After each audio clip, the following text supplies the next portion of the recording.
Alright, g'day gang, welcome back to the SUP build, welcome back to the garage.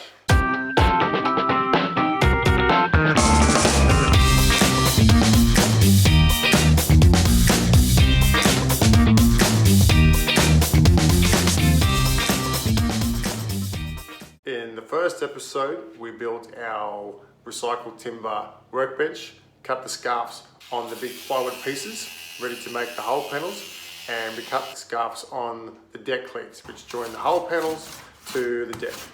And in this episode, we're going to glue the plywood together and the deck cleats together. Pretty simple, right? Let's do it. One of the tips that I've come across when I'm gluing up large plywood panels so that they don't stick to the bench underneath and the weights or whatever you're putting on top. So what I've got, it's a piece of 3mm leftover plywood, and this can be any thickness. This just happens to be some leftover 3mm, and I've coated it in contact cement. The stuff that you would put on your kids' school books or even your own school books back in the day. And the idea there is that the epoxy doesn't stick to the plastic. So perfect to go underneath the joint, and then I put another one on top so that when the project's all glued and dried, it hasn't stuck to anything.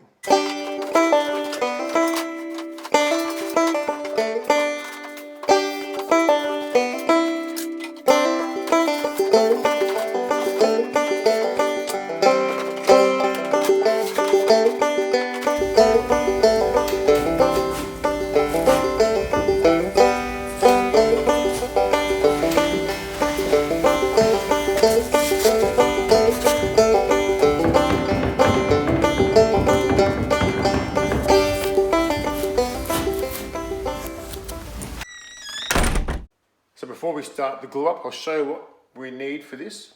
We've got some string line and some clamps to align the panels correctly.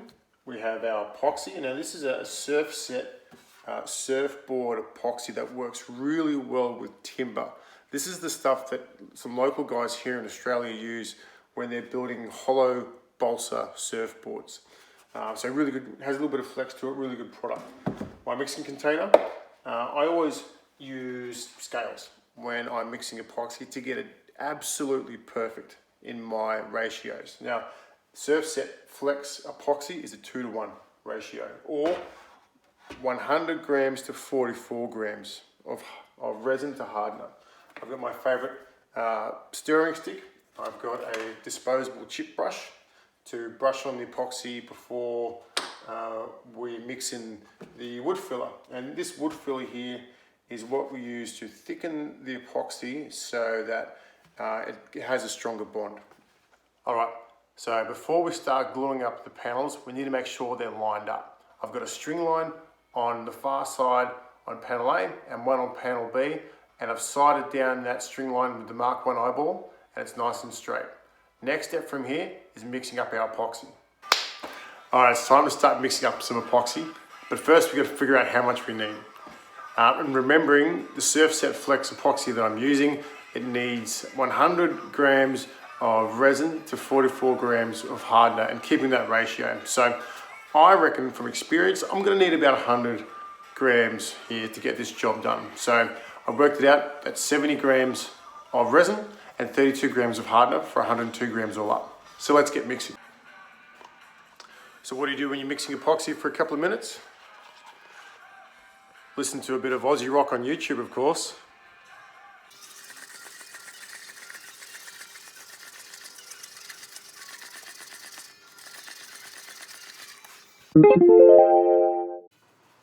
So here you can see me doing what's called two-step bonding, which is the preferred method for most situations because it provides maximum epoxy penetration into the bonding surface and prevents epoxy starved joints.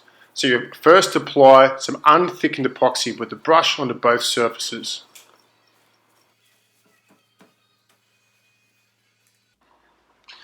Next, we need to modify the epoxy resin hardener mixture by stirring in an appropriate amount of filler until it becomes thick enough to bridge any gaps between the mating surfaces and to prevent resin starved joints. For most small epoxy bonding operations, you add the filler to the resin hardener mixture remaining in the batch that was used for the wet out. So it's key to mix enough epoxy resin and hardener for both steps.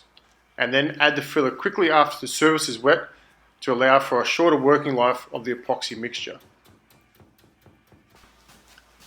As soon as my resin hardener and thickener mix is ready to go, I remove the spirit level used to keep the two panels apart and gently lower them into position, ensuring that everything lines up perfectly. I've double checked the panels are aligned before I put the weights on with some string line. It looks really good, I'm happy with it. And next I start putting weights on top. You can see me using dumbbells, paint cans, some other epoxy I have, anything at all that'll ensure that those two gluing surfaces get a really strong bond together. Alright, last step for episode 2 is gluing our two deck cleats together. Now the deck cleats are long pieces of timber glued to the top of the hull sides, and they provide a wide gluing surface to adhere the deck to the board.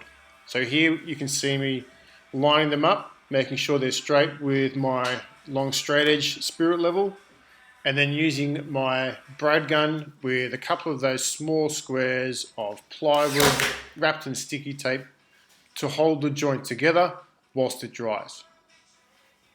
Alright guys, that's awesome, big milestone done. The two plywood panels for the hull pieces are all glued together, as are the two deck cleats. So really excited about that. It's a little bit late at night, I have no idea what time it is. I must be feeling a bit tired. But from here, the next step is to let that dry, and then we start marking out the bottom panels and the side panels and cutting them out and start getting into that stitching process so we can turn flat timber into something that resembles some kind of watercraft. So pretty exciting. If you've loved this video and you're enjoying the process so far, don't forget to leave a like and also subscribe if you want to keep up to date with the next episode. But just guys, thanks for watching, I really appreciate it, and I'll see you next time. See ya.